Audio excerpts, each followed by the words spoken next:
বিকেলবেলা হাঁটার জন্য বের হয়ে গেলাম। বিকেলের সৌন্দর্যটা অনেক সুন্দর, মাশাআল্লাহ। দেখেন সূর্যের আলো এসে পড়লো গাছের মধ্যে, একদম এটা অরিজিনাল সূর্য, এখানে কোনো এডিট করা হয়নি। মাশাআল্লাহ দেখেন সূর্য এত সুন্দর লাগতেছে।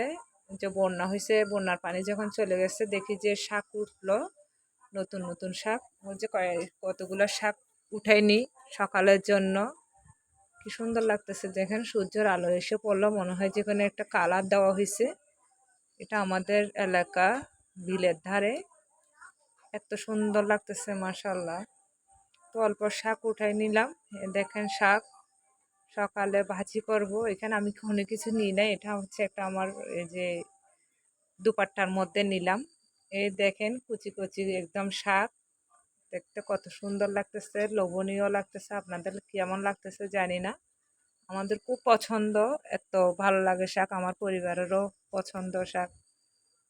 তো যে সকালে ভাজি করব, বিকালে দিকে উঠে নিলে সকালে একটু ভালো হয় আর কি, কাজটা একটু এগিয়ে আসে। যে ক্যামেরাতে বন্দি করলাম, এটা হচ্ছে আমার একটা বোনের কাজিনের কলসি, সে পাশে রেখে আমার জন্য শাক কুটা দিতেছে। দেখেন কত সুন্দর লাগতেছে, মেকার মেক।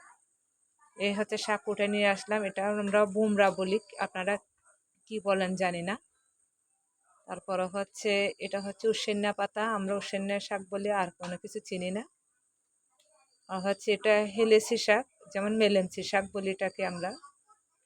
এটা হচ্ছে তানগুনি পাতা, মানে আমরা আদাম গুনগুনি বলি। এটা হচ্ছে কলাকুচি শাক, মানে আমরা কেলাকুচি শাক বলি। এই হলো শাক উঠাই নিলাম। এটা হচ্ছে হাই শাক, আপনারা কি শাক বলেন আমি জানি না।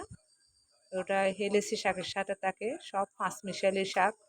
আলহামদুলিল্লাহ শাক উঠে নিলাম, সকালে খাবো, ক্যামেরায় বন্দি করলাম।